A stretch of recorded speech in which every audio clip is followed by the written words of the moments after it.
Welcome everyone to set up iPhone 15 Pro.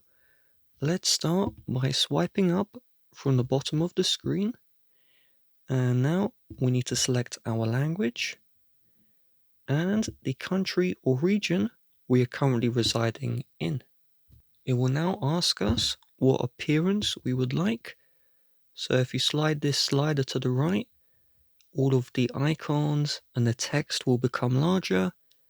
And if you swipe this to the left, it will become smaller. I would recommend you set this to default. If you have any accessibility needs or settings you need to enable, tap on this icon and then locate the accessibility feature that you need to turn on. Otherwise, if we don't need to change anything, let's tap on continue. Quick Start is how you easily transfer data from your old iPhone. This, however, requires a dedicated tutorial, and so I'll have a video in the description if you want to transfer data from your old iPhone to your new one. This video is for those who do not have an old iPhone to transfer data from, and so we will need to select Setup without another device. From here, it's asking us to connect to a Wi-Fi network.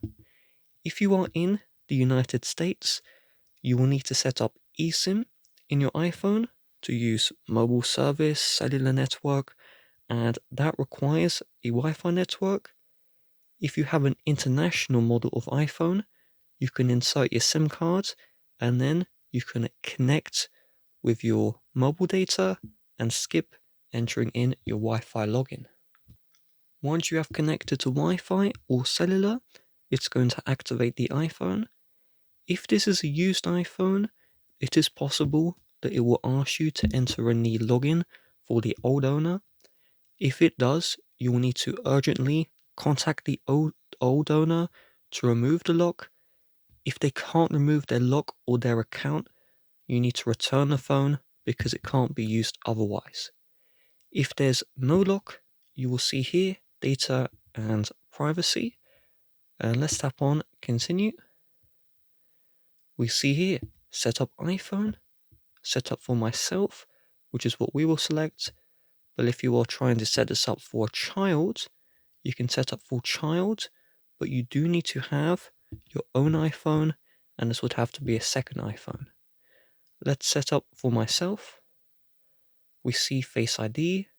This is the 3D face scan, which is located here, and it's an excellent security system. So let's tap on continue, and then let's tap on get started. You need to place your face in the frame. So I'm going to do this now. Once we do this, just try and get my face in there. We just need to rotate our head like this. There we go. And once this is done, it will ask you if you want to use Face ID with a mask. If you do, you will need to do a second scan. You can always do the second scan later, but I'm going to select don't use.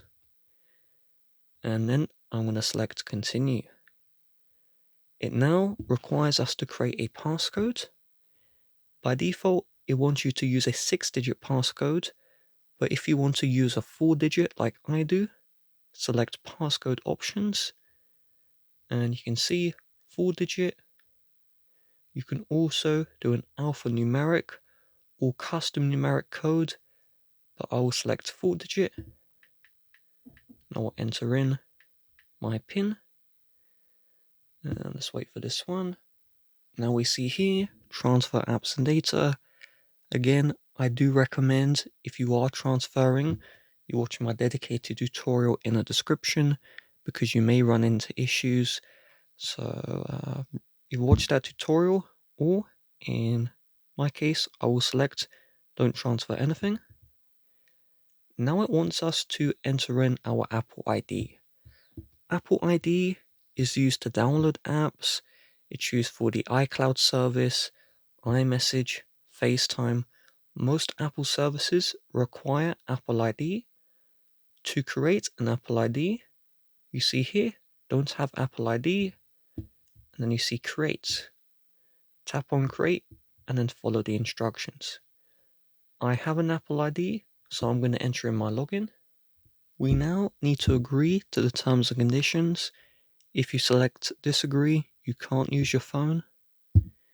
And now it's going to sign us in to our Apple ID account.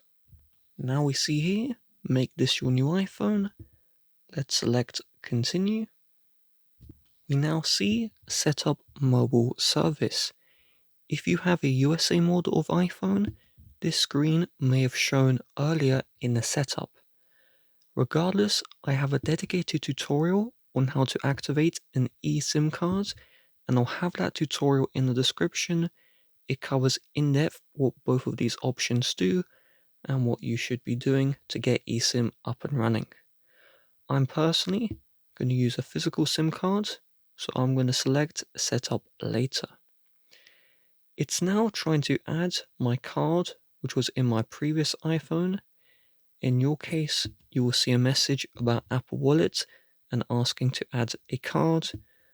I'm going to set up later in settings. We see here Siri and Dictation. I'm going to turn off sharing audio recordings, and that will just drain your battery and use data. iPhone Analytics, this will be shared with Apple, but it's optional, so I'm going to select Don't Share. Silent mode, I will cover this when we are on the home screen. Action button. So with iPhone 15 Pro, when you long press this button, it will turn on or off silent mode.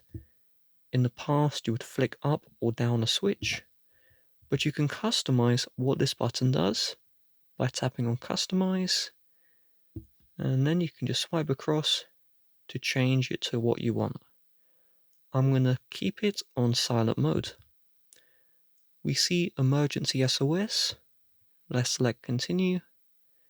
And then Welcome to iPhone. Let's swipe up to get started. The sign up mode, if you swipe down from the far right hand side, will be brought to Control Center. And we have this button here. And if we tap it, it turns on silent mode. And if we tap it, we turn off silent mode. This is useful if you reprogram the side button, while by default it will turn on or off silent mode. You can reprogram this to, let's say, open the camera. So if we go to settings, action button, we can then set this to the camera. And now if we want silent mode, we tap this. And if we want the camera, let's say the phone's locked, we want to take a picture, we can long press, go in and quickly snap that shot, which is far better than the old way, which is you tap the screen, then you long press, and then you're in. With that being said, if you would like to help support the channel, please check the other videos on my channel, and please do check the description. Bye bye.